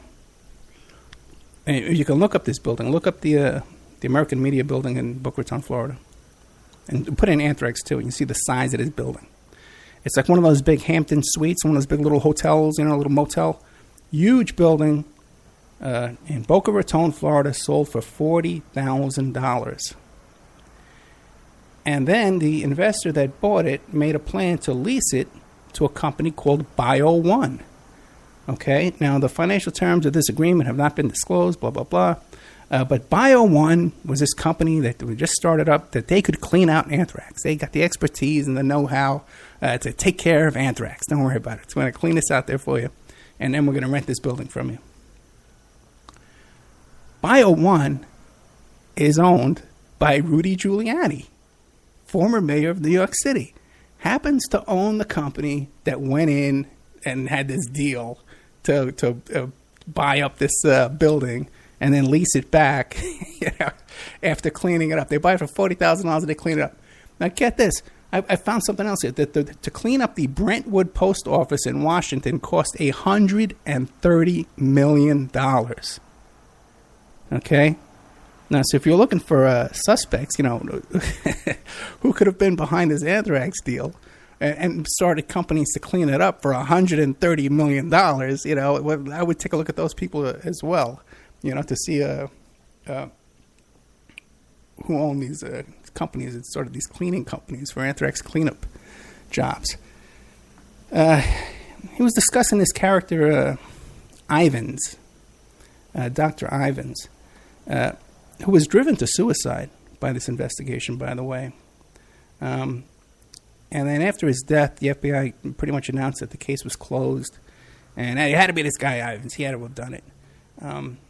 Because he was an alcoholic and, he was depressed. And bizarre connections. One connection that they claimed it had to be him was because he had an obsession with a college sorority near Princeton University. And that his obsession was that he edited some comments on Wikipedia about this sorority.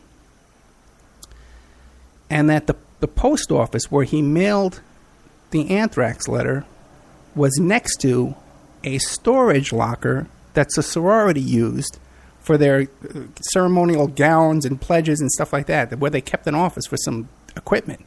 Not where the sorority house was, but where they had some office to take care of it and storage. And because it was 300 feet from there, that it had to be connected to him because he had a connection to the sorority because of Wikipedia, and the sorority just happened to have an office by this mailbox. Just an outrageous connection. But this guy, Ivins, that was one of the accusations against him. And also, too, that he spent a lot of time late in his office there with his... but he never had the type of anthrax. He had liquid anthrax. He never had the type of anthrax that was... the type that was placed in these envelopes. But after word came back that he was going to be arrested, fatal overdose of Tylenol. But there was no autopsy. They did a blood, what's that called? Tox level, to find out what was in his blood there, and they came up with it was Tylenol. Either it was Tylenol codeine, which was in the autopsy, the medical examiner's report, or it was in the police report was that he had purchased 2 bottles of Tylenol PM. So the name Tylenol is in there. We don't know if it's Tylenol PM or Tylenol with codeine. But that was in 2008. The government declared that he was responsible for the anthrax letter attacks.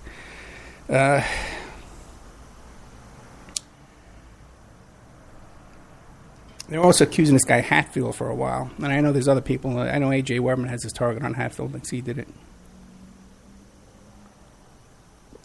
So if you want to call in and talk about anthrax, you can call 702-605-4894, 702-605-4894, or you can Skype me at ed.opperman. This guy Irvin, too, for a while there, he was involuntarily committed to a psychiatric hospital, okay? And the FBI had either an agent, or wiretaps, who knows, or an agent or an informant in one of his therapy sessions. And he made some very bizarre statements. We're forced to believe the FBI report. And one thing he says is, I can tell you I don't have it in my heart to kill anybody. I don't have any recollection of ever doing anything like that. As a matter of fact, I have no clue how to. How to make a bioweapon, I don't even want to know. Another statement he says is, I can tell you I'm not a killer at heart. Then he says, if I found out I was involved in some way, and then another quote is, I don't think of myself as a vicious, nasty, evil person. Then he says, I don't like to hurt people, accidentally, in any way. And several wouldn't do that. He mentioned the scientists at this USA wouldn't do it. And in my right mind, wouldn't do it. Then he laughs. But it's still, I feel, responsibility because the anthrax wasn't locked up at the time. So some very bizarre statements. We had a call coming in from 646. Hey, 646. Hello? Hey, how are you? Hi. Hi. I just wanted to talk about the interview. Okay, what do you got? I just found it fascinating because it was just like this. It was like I read his lawsuit. Yeah. So he's talking about it's like this incredibly sophisticated anthrax that's so light, and that was like not what was reported at all. In the paper that it was like this. It was obviously this terrorist anthrax that was like really simple. That was made by, Al Qaeda and, all this stuff. And it's just like he wasn't putting any of the pieces together. Does he really think it was just like some rogue government political fallout? I mean, who does he think sent it? Well, you got to understand. First of all, the guy's he's in the middle of a lawsuit. Right. I got that. Yeah. Secondly, Hatfield, won a lawsuit against the FBI, because they were accusing him of this, so legally he's been cleared. No one can point the finger at him. Ivan, right? I wasn't insinuating it was him or anything like that. Yeah, but I'm saying that's why the guest couldn't really point the finger at him. But he's in the middle of a lawsuit, and but that's a good question. I don't know. I guess he seems to think that it's still some foreign threat. Or no. I think he thinks it has to be a local threat. But we really couldn't get that out of him. It's the kind of guest I need a couple hours with, to tell you the truth, to really. It was just it was fascinating because it wasn't like the usual, conspiracy crew guest. It was like, kind of like you said, like a company guy. Right. So I was pretty fascinated by it. Yeah, it takes a little more work, It takes a little more time, a little more work, But we'll get to it. I'm hoping I can get him for a membership section show and really sit a couple hours with him off the air and get him to relax a bit. I think especially, too, after this litigation, I think we can get more out of this guest. But this won't be the last Anthrax show we do by any means. Yeah, because that's always the question. I mean, I know 9/11 people always say, like, Building 7, but, like, really the anthrax, like, that's kind of a key, you know, it just, like, came out really, it had really good timing. You have to believe that, I guess, someone was inspired by 9/11. And just happened to have this weapons-grade anthrax sitting in their drawer, you know? Yeah, really great anthrax, and then got really lucky that the government was doing all this infighting. And right. My favorite part of what he said was that no one was allowed to talk to each other. And so, you know, we're sitting here and I was like saying, you know, well, can you imagine an investigation like in a police department where nobody's allowed to talk to anybody else in the police department if they're investigating a murder? Like how well that investigation would go. They're not allowed, you know, it's like everybody's segregated from one another, how well that would go if they were working together as a team. It's nuts. Well, worse than that, I can tell you right now, because if 12 agents out of 20 agents had just come out of the academy, these were kids. So you got 20, right. You got 20 guys working for you. There's only 8 you can even talk to, you know, without smacking them in the head. You got 12 guys, you know, stumbling over each other, you know, trying to find out where the water cooler is, literally, you know. You know, get these guys out. This isn't an important public safety issue, so let's put, you know, our greenest guys on this, and they're not allowed to talk to each other. But that'll make it go really well, you know. And have Dick Cheney on the phone every day complaining, you know. What's going on? I know. I can imagine. And then my other favorite thing was that it was from a cow in Texas. That I didn't get from reading the lawsuit. No. I didn't pull that fact out. That's where they get the strains. Cow. Yeah, that's where they get the strains, and then they have to, you know, they you know, develop it, you know, and it gets you know, it has to have that source, you know, originally. Oh. It's a biological source. But I forgot what I was going to say too. But something about the 20 agents. There's only 8 guys you can really. Oh no, you're right. But even with this, get this, man, this guy did some really good work because they were able to. They were able to locate the actual mailboxes that these envelopes were placed in. You know. So so they went to every single mailbox and tested every mailbox for traces of anthrax and found it. That's a ton of legwork. That's really serious work, man. So, and he only had 20 guys, it sounds like, you know, and 8 of them were just, you know, sitting around 12 of them were doing nothing, picking their noses. You know? Yeah. It's the two go-getters that got down to the bottom of it. That was just it was a fascinating interview. You know, they're all so different, but this one was, you know, you kind of felt like, I don't know, I guess as a listener, I felt like I was, like, yelling at the radio. Like, you don't get it. Like, maybe you could put those things, and I know maybe he does get it, but, you know, you get kind of frustrated and fascinated, you know, as a listener. Put it together. Yeah. You know, all the little things. Trust me, I know what you're saying, man. It's very frustrating. And especially, too, we've been under such attack lately, too, that even, you know, like, we didn't get the equipment fixed and up and running and working until like a half an hour before the show. Oh, boy. Yeah. 2 weeks ago when we did that show with about the Al-Qaeda visas and about how Obama's CIA, 5 minutes before that show, one of the guests sent me over a PDF with his bio on it. And it said, as soon as when I tried to open it up, it said, hey, there's malicious malware on here. You know, but I says, you know, let's open it up anyway. And it shut down SAM, the broadcasting software, and Call Notes, the recording software. Everything else is fine, but it shut down those 2 softwares. And I've been trying to fix it for 2 weeks, and we had it fixed this morning. And then when I went to open it up again, it was broken again. So it wasn't until a half hour before the show that we finally got it fixed. So that's the kind of stuff we're dealing with over here, guys. If you have any idea. You're just like flying by the seat of your pants, you know? Yeah. Wow. Yeah. Well, you do a great job. So, I mean, I hate to say my social life has really suffered because, you know, I got to be in on Friday nights. Yeah, well, me too. You know, these guys can catch the repeats, you know, but I got to sit here no matter what. But I got no social life anyway. I'm done. Forget me. Such a geek. Yeah. Such a geek. I'm such a geek. Not you. I'm such a geek. You're at least producing them, you know? So, what's coming up? Coming up next week, we have John Potash coming back to talk about his new book about how the government has been using drug addiction against us and against activists, and we're going to be talking about all of that. Oh, that's fascinating stuff. Got another Paul is Dead show coming up. What? Oh, yeah. I don't know about that one. I can't go there, but I'm fascinated by those too. But that's a lot of work, to replace an entire human being. I agree with you. Yeah, you would think that like a nurse would, like there's National Enquirer stories. It's always like the nurse that like gives it up, to the National Enquirer for it.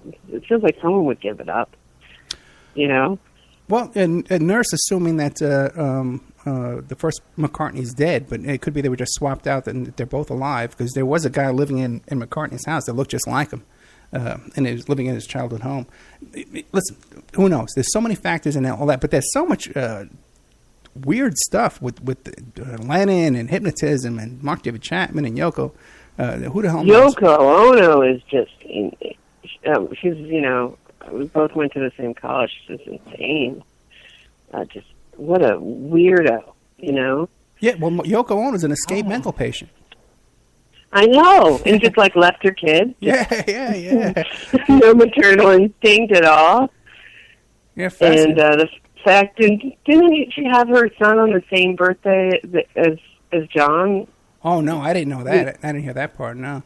Yeah, like Sean, I think, is born on the same day, and I know she was older when she had him, and I was wondered if, like, she was just so weirdy and occult, if she had, planned that out, for the astrological. Yeah, she definitely is weirdy and occult. Benefits. Yeah, and supposedly there's a lot of stuff that came out in her album Shattered Glass. There's like a lot of occult references in there too about her regrets, actually, about being involved in the occult. But that song "Walking on Thin Ice," Yes. Oh, and there's a big show in New York coming up with all her her music, her fantastic music, because at the I don't know if it's at the I want to say it's at the maybe the Met. It's one of those big museums, maybe the Whitney or the Met or whatever. There's a big Yoko Ono show coming up, and I just can't believe that people still give her any credit at all for being some an artist or a musician or anything besides being married to someone very talented. Yeah, I hear you. Also, last week we did that show on Marilyn Monroe. That was interesting. That was the highest rated show we've ever done, and we got more. Oh yeah, but by far, and we got more response to the blog and to the Amazon, .com. When you go to my blog and you click on the book, I can see the Amazon hits. Like 300 times. Our second most popular show. That was our most popular show by far in a long, long time. Wow. Yeah, and by coincidence, Buddy Greco, who was up there at the Cal Neva Lodge that was owned by Frank Sinatra, that weekend when Marilyn was raped, like our guest was talking about, has the last photographs of Marilyn Monroe when she was alive. He took the pictures, and he's putting them up for sale right now. I don't know if you heard about the show or what. I don't know. But it wasn't Bert Stern who did that book, The Last Sitting? He always said those were the last photographs. But, that's interesting. Okay. Yeah, Buddy Greco, he's saying it's the last photographs of Marilyn Monroe before she died. The other ones might be professional photos. These are like, candid photos. Oh, these are just like, okay. Yeah, and he just decided to put them up for sale, so I contacted him about coming on the show and talking about it and promoting the sale of those books, because I'd love to hear what happened that last weekend, because he knows he knows all these guys. He knows Sinatra. He knew good show. I know. Though, as a listener, I could listen to maybe, I don't know what this says about me, but like 10,000, if you just did nothing but West Memphis 3 shows from now on. Yeah. With the call-in part, because I live for just, you can present people who think that they're innocent with 100 tons of evidence, and they will still call in and tell you that it was hops. Like, just whatever you say, whatever you throw at them. Yeah. they'll just come right back up and be like, he had an hour to kill 3 kids with no motive in the middle of like while he's looking for his dead stepson. Like, you know. Yeah, I know. And tie shoelaces 3 different ways or whatever. I could listen to like 100 of those episodes. Yeah, and meanwhile, I can't ever get enough of them. Yeah, the killers that confessed were seen walking down that road covered in mud. You know? Like, you know, it's insane. But see, one of the things with this, though, is with this blood sacrifice, with these ritual murders, is I believe that the people that do them can lie and get people to believe their lies, and they can also get people to lie for them convincingly. Yeah. I've seen that in other situations with this blood sacrifice and stuff. And this guy Eccles, man, he's supposed to be a big shot with the OTO. Creepy dude. I mean, really.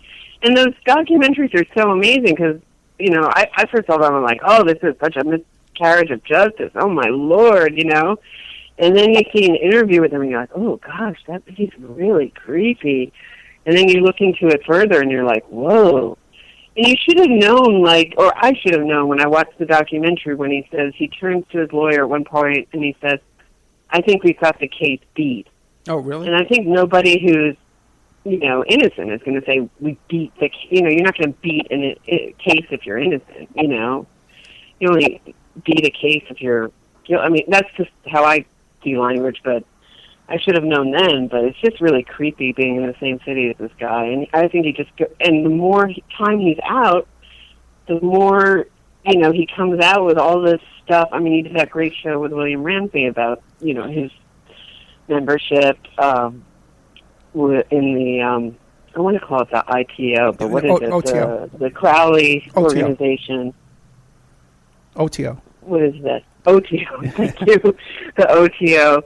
But, you know, the longer it gets, the more, like, he just can't have enough creepy occult tattoos. He can't do enough really scary, creepy artwork and creepy tweets. And it's just, you know, I guess the yoga woman maybe woke up to some kind of realization that, I don't know. No, I think there's been. No, I think they canceled that appearance, but they've been photographed together since then. And oh, really? Oh, yeah.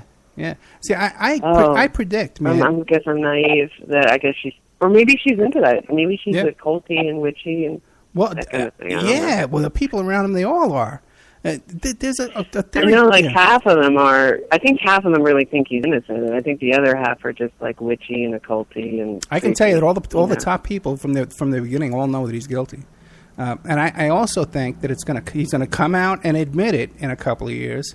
That he did this, you know, for you know, occult practices, you know, and start advocating that. They can't convict him again. And I do you think that's what happened with his wife? Do you think he can't? I mean, she hasn't been seen in a year, right? No, they've recently been photographed together again too. They did an appearance together, just recently too. Oh. Yeah, so that's still. I know there was a while she was missing. You know, of course, I had the fantasy that like he had some like late night confession or something, but obviously that didn't. Or maybe that did happen, and you know, or maybe she knows. I would think that he would. He seems so into his identity as a victim and a wrongly accused guy. I can imagine him like admitting it to like, you know, a few witchy people, but I can't imagine him like publicly coming out and saying he did it. But who knows? I see it coming. See, the thing is, and I would like to do more shows about it too, but the thing is, they're such, the fans are such stalkers and just the most rudest, and you deal with just more crap and BS dealing with that. We are doing a couple more shows coming up on that. I have one of the witnesses who testified at the trial is going to come on the show, who's never done a show before. And I got his attention. Which one? I can't. Or can you not say? I don't want you to say probably because you'll get harassed. Right? Yeah, because or he'll get harassed. Yeah, we had Pam Hicks, Terry Hobbs' wife, was supposed to come on, and they threatened her and then harassed her and then scared her not to coming on. I'm still working on that though, and it's 10 times more trouble than any show. You have no idea because you can't even post the. You can't announce it, you know, and just people. I know, and young girls too. I notice on Twitter that, you know, a lot of young girls will you know, say supportive things about him or be doing book reports or, saying he's dreamy, and it's really, really creepy. Oh, boy. And people still saying, oh, I wear black, or I listen to metal. They totally missed the whole thing. They totally miss it, I know, and even though the prosecutor's like, it's not about the metal. Yeah. My kids wore black and listened to heavy metal. I like heavy metal myself. Whatever you say, it doesn't penetrate. Nothing penetrates. Well, Jesse Miskelly's father said, he says, what are you talking about? All those kids dress like that. They all look like that. They all were wearing the heavy metal and listening to the metal music. They're all lone kids. It was at the 90s. This wasn't Mayberry RFD, in the 50s. Right. This was, the 90s, Walmart.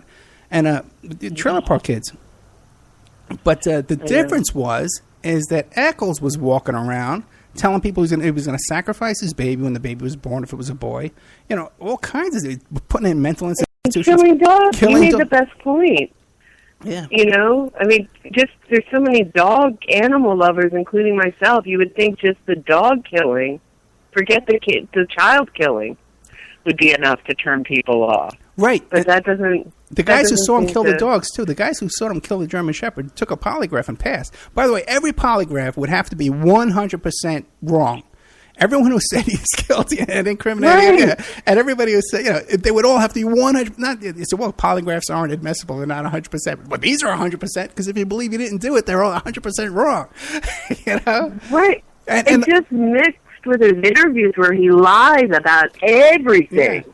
That's the person you're going to trust? The guy who lies about everything?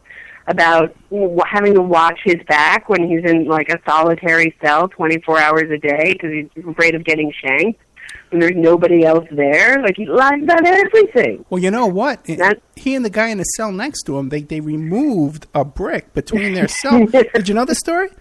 Yes, I do. So then he could crawl. I do know the story. So he could crawl into the other cell and have sex with this guy, and then crawl back, put the brick back, and then sue the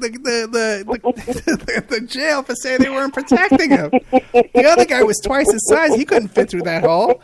The whole thing's crazy. I think there are some members of the public that aren't witchy, that are just convinced of the DNA evidence with the hair, because they say it's an exact match to Terry Hobbs, when it's, not an exact match. Right. It's 1.5% of the population, and the kid lived with him, But I think that is somehow persuasive in some ways with these incredibly, biased and ridiculous documentaries, but once they make up their mind, they're really rigid too. Though it's really hard to. I don't get it. It's just that's what's so fascinating. They all have no problem about calling up and just sticking to their opinion, no matter what what evidence is presented. It's really fascinating. Oh yeah, like the comments on YouTube, you can tell that they didn't even listen to the especially the show where we pretty much lay it out a really good case that he's a member of the OTO. They named a library after him. He signed up to the OTO ministry group while he was in prison, while he was claiming he was a Buddhist. The OTO has talking about the best type of child sacrifice to do. All this stuff is there, but they don't even listen to the interview. Oh, this case had nothing to do with the cult. Wow. Anybody who thinks it didn't follow the case. And it's funny, too. That's one of the reasons why I brought on Sean Wheeler. But he's coming back, too, by the way, Sean Wheeler. He's going to do a whole... Oh, yeah. He really knows the case. Oh, are you kidding me? He's the guy that started all this. He was the only guy arguing the guilt. And he knew the case so well that it became a badge of honor. It became a mark of expertise in the case to memorize the case because he had the case memorized. So now all these they got to memorize this case. They got to know every little freaking detail. How many, every little who was the cousin or an uncle. They got to know everything. Yeah. And then they think just because they have it memorized better that they have to be right about it. But because they're basing that on Sean Wheeler's encyclopedic knowledge of this case way back in '97 and '98 when he knew this thing backward and forward. He's the one who got all those documents. Oh, really? Yeah. That's up on Callahan. 5K or whatever. 6K. Yeah, I'd say about half of the docs on Callahan, Wheeler got first, easily. Back wow. 10 years, 15 years ago. Wow. That's a lot of work. I know, and then these kids will come along and say, well, I never heard of Sean Wheeler. Who's that? I said, well, you don't know anything about this thing, What did you say his handle was? Like, Public Enemy? Public Enemy. One of them was Public Enemy Numero Uno. So he called himself Penu, P-E-N-U.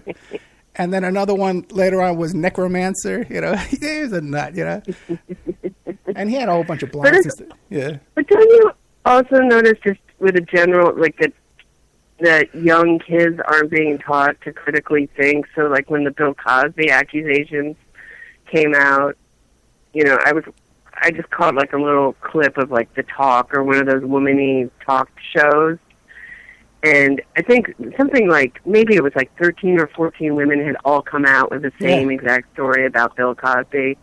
And the woman who, is giving talking points and notes, and her comment was something like, well, there's a lot of stuff on the internet, and,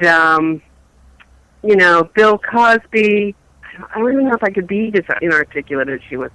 Bill Cosby, we don't know, we weren't there, so it's not a court of, I don't even think she said a court of law, but what she meant was, he hasn't been tried or convicted in a court of law, so we can't say he's guilty, and I wasn't there, so I don't know. But can't you think after 13 women all have the same story, tell exactly the same story, that the likelihood of it being true with no financial incentive, that the likelihood that it may be true is greater than not? Yeah, you would think so. And the same people that say, well, oh no, the Illuminati's coming after him because he talks about blacks taking responsibility for themselves. And the Illuminati went after Michael Jackson because he was exposing them, and they set him up and they did all this. My God, you got to be so. There's no critical thinking anymore. His son's killing was weird. That was always strange to me. To kill the guy was on his way to kill somebody or do a drug deal or something, and just like saw him on the side of the road, right? And didn't take anything and just shot him, and then like didn't go to trial. He didn't want to go to trial and.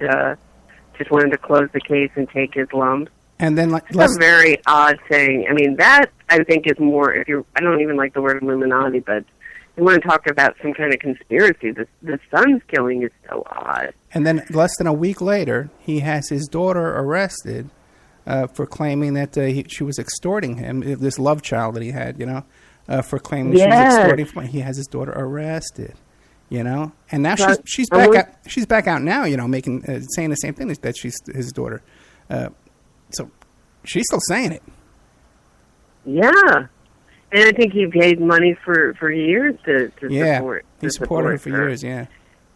I mean, do you think? I mean, could it be possible that one of these women that he drugged or something that could have been a revenge killing his son? I don't know about that. Did it have something to do with the daughter or? I don't know, but the killing was weird, it was funny too because if you listen to the first interview I did with Mark Ebner, he brought up Bill Cosby, assuming that I would know what he was talking about the rapes, about the drugging and the rapes, because he's been talking about this for years and years. Mark Ebner, yeah. Mark Ebner, yeah. So and he says, well, what about Bill Cosby? And I says, yeah, what about that when his son got shot and then he gets his daughter arrested, and he wanted to talk about the rapes though, but I totally missed it. I should go back and listen to that myself and see what was going on with that, because he had some stuff he wanted to say that I wasn't letting him in the first interview. Oh, yeah. Yeah. You mess up. Yeah, I sometimes. read his book. It was interesting. Oh, really? Which one? Hollywood Interrupted. Yeah. Yeah, I always wonder about, I don't know, I didn't think to at the time, but now with Johnny Depp supporting Damien Eccles, it's awfully strange on Halloween that River Phoenix dies right in front of his club. Yeah, when River Phoenix was dating his ex-girlfriend. Yeah, with him being so jealous and all that. Yeah, I thought it was Sometimes I wonder about that. But yeah, and someone else said that River Phoenix took a drink, and he says that's what was in that book. Yeah, the book, and I was like, I've never heard of a speedball being put in a drink, so I thought that was. But I don't know. But then GBH was going around then too. Did they test for GBH then? Would that have come up? I have no idea. His autopsy? I have no idea. Because you remember Billy Idol collapsed, like, right around that same time of a GBH overdose? I mean, there's a ton of stuff. And the other weird thing is that is in his autopsy is, like, they said, he took a cold pill. And I was like, well, maybe it was, like, crystal meth back then, and they didn't make the connection. I don't know if it was even made from cough pills back then, or if it could have even been confused in the same way. Well, if you could die if you take like NyQuil, and then you take some Tylenol PM at the same time. That's lethal. That could kill you easy. Oh yeah, that's what this guy Ivan died from. Tylenol PM. Tylenol PM is a dangerous freaking drug, man. And they sell it in those big giant bottles. For what reason do they sell in those big giant bottles for?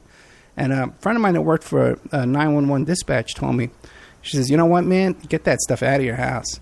Because all of them, all of the overdoses are the Tylenol PM.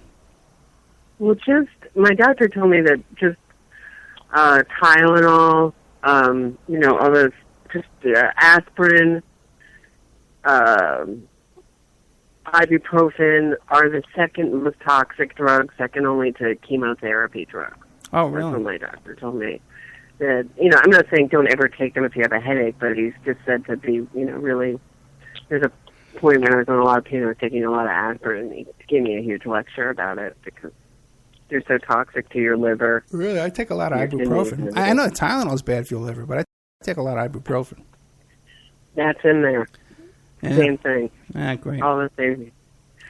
Cut back on the, anyway. And I heard that, I don't know if I'm just really sad that about Dave McGowan being so sick, and Nick Bryan I heard too. It's just terrible. Well, the Nick Bryan thing I haven't confirmed yet, but Dave McGowan, for people that don't know, we found out that Dave McGowan is in the hospital with stage 4 cancer. And it was a very sudden kind of thing, and he was saying, we saw pictures of him where he said he was sick, and he thought he had a cold or something. His face was all swollen. He looked horrible. Mm-hmm. And but his brother tells us now that he wasn't even sleeping at night, and couldn't sleep through the night, and would have that sleep apnea kind of thing where he couldn't breathe. So he would go to bed at night and wasn't even sure if he was going to wake up the next day. It was so bad. So Dave, he went to the hospital. They got him. He just started him on chemo, and we're all praying for him. We'll know if this first stage of chemo helps. If not, there's a second stage they can do. And but the diagnosis is really bad. They're saying that the best case scenario would be like 5 years. There's like a 2% chance. But other people are coming forward saying, hey, we had the same thing, and they live 7, 10, 15 years. So you don't know what these doctors tell you. He's such a special guy, and I guess listeners can donate through his Dave's web page to his PayPal. Yeah, there's a PayPal donate button. He can get the extra support that he needs. Yeah, because you got to remember, okay, now a lot of people are making these comments to me. I got a couple emails this week saying, oh, what does Dave need money for? If he's on his bed, he's not going to be thinking about money. But he can't work, And his website is davesweb.cnhost.com. And right at the top, there's a donate button. I forgot to put the link on the blog last week in my most biggest show, too. I should get it on there fast. But there's a donate button on there, and you got to understand, he can't work now while he's sick like this, okay? And he's just like all of us, living paycheck to paycheck. His brother, while he's sitting by his bedside, can't work and support his family. So they need our support, and people got to start taking this serious. I know there's a lot of bull crap out there, but when you look at people, if Nick Bryan, if it's true about him, I know Vinny Eastwood, man, he has no money to pay his rent this week and live. Dave is on his quote-unquote deathbed, And, people are putting their necks out for you. And a lot of other people on the other end are kind of treating it like a game, like it's a joke. or it's a hobby or something fun, entertainment. Look at Reverend Pinckney. Reverend Pinckney is in jail 7 years. The guy's 67 years old. He's in jail for 7 years. He's facing serving already in there. Yeah. So and I have no doubts in my mind. Yeah. I think if you've been through something horrible, it doesn't just affect you. It affects your whole family, and even right down to your dog. Right. And, dog food, rent, family, everything. It's not just you. Right, because Dave's brother can't be working either. And and for those people who are suggesting something like that's available in California, some kinds of like alternative treatment, or even just for nausea control, with marijuana. Not that I'm suggesting it, but if he chooses to go with, that's not free. That's not covered under your health plan. Those kind of things. This is a really aggressive chemo he's going through. So. Yeah, those are all personal health decisions he's going to, have to make, but at least he should have the, option, right? Yeah, he doesn't have good health insurance. I can tell you that right now. And neither does the brother. And this is going to bankrupt the family, So the point is, though, okay, if we're serious about what we come on here talking about, we got to stick together, and we got to help each other out. And I know, like, even with the members section, I set up the new members section to help support me and support our situation here. And we got a lot of people complaining, that we don't have new content up. We got our own problems over here, too, as well. I haven't heard from Christoph in about 2 weeks. He's not a well guy either. The webmaster who volunteers to do this stuff for us. This is all volunteer, man. This is no one's getting rich here. We're taking money out of our pockets to do this for you. Even right before this show tonight, thank God that Tracy from Awake Radio, Tracy Kennedy from Turtle Island News, found a copy of the software for me and sent it over to me. She sent me over like 10 of them. None of them were working because obviously I got some crap going on my computer here. So, but otherwise, I would have had to buy another program or rent, do $15 a month for another expense for all this. And all this money's not growing on trees. This is work, guys. This is a lot of work. Even doing my research today on this Anthrax thing was hours and hours and hours. And that's with, guys, by the way, too, we're just settling my custody thing with my daughter this weekend, okay? We're going to be signing this paperwork that's going to end all this stuff. My daughter's going to be with me 5 days a week. Oh, that's great. Yeah, which is all we wanted from the beginning. So we had to go a whole 2 years in litigation and spend. That's suffering. Yeah. Oh, you have no idea how bad it was. And this kid went through hell. But I'm dealing with that as well. Besides this stupid radio show and the extra after shows, which we are recording and we are taping them. I have them. I just can't. I don't know how to upload them to the website. So if anybody has any kind of experience doing that, you want to get a hold of me and help out while Christoph is on the mend, get a hold of me and help out. But but don't give us a hard time about it, man. We're all trying to do this together, And any amount of money you guys can send me, trust me, I spent 10 times putting out here in doing this nonsense. Okay, so let's do like a quick review. So if you want to help out, ways to help out, donate, become a member. Right? The first thing is for the Opperman Report website. The most urgent thing right now is Dave's on his healing Dave's bed. Web. Right. DavesWeb.cnhost.com. But if you just Google Dave McGowan, and there's a donate button right there at the top. And if anybody from the group, the Weird Scenes group, or Dave's family wants to call in, we're going to be on for another hour and give us an update. That'd be great too. We'd love that. You want to help out with the show? There's free content. There's extra content. In the members section that you can sign up on OppermanReport.com. Which is excellent, by the way, I can say. Oh, so yeah, there's good stuff in there, right? That Janansky woman? Yeah, I know. But I feel like a little guilty because I feel like that makes the people who are complaining when there's not new stuff up there. I'm like, I think the same thing. Like, get some new stuff up there. We're just, know. Here's what I got that's new. Well, let me look this up here. It's not to bug you. It's just to I know. We just like the show. How do we get it up? Do you know how to do it? I don't know how to do it. I don't know how to do it. I didn't get the password till 2 I days ago. know someone who knows that. I'll ask her in. Get them for me. 'Cause I didn't get the password to do this till 2 days ago. I just got the passwords. Okay. But we just did an interview with Neil Sanders about mind control. That's the one I'm dying to hear. I know. Yeah. It's pretty good. It's good. Doug Valentine. That's a really good interview. Doug Valentine was the guy who wrote the book about the Phoenix program. And he actually... He got... Is that up there? It's not up yet. No, it's on, but I did it. I recorded it. And he loved this interview. It was one of his favorite interviews he's ever done, and he wants to come back really quick, okay? And he has... Wait, hold on. Are you serious? Yeah.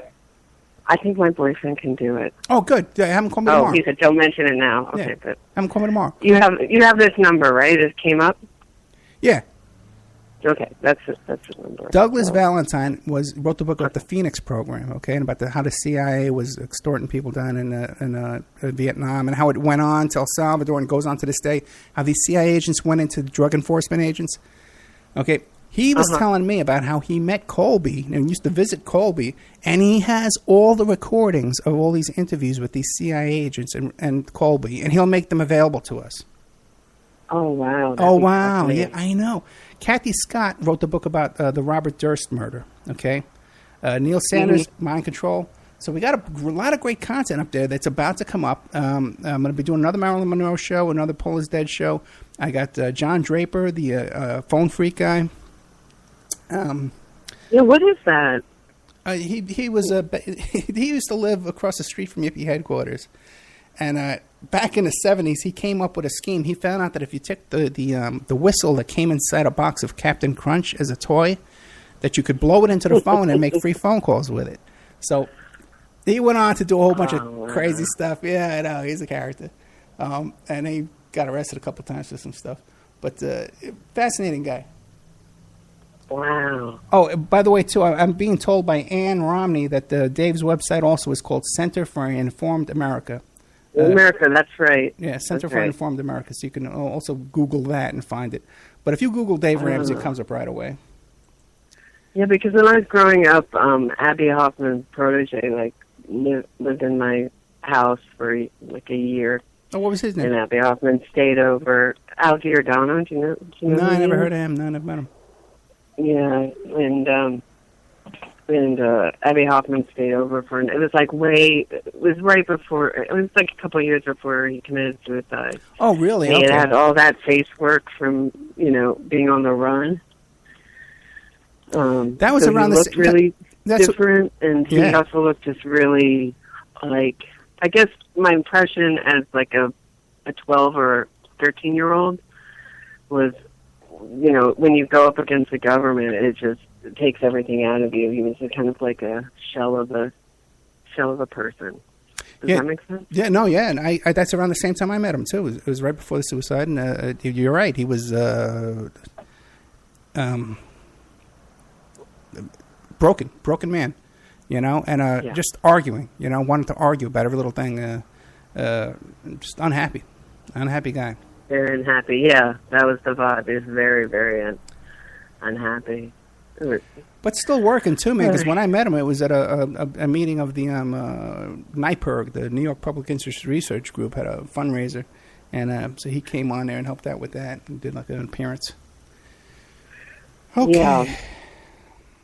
Well, I don't know. My father is a writer, and he got himself elected as the only guy who didn't vote for Reagan at the Republican National Convention in '84, which is weirdly the guy sang the national anthem who was in the Franklin scandal.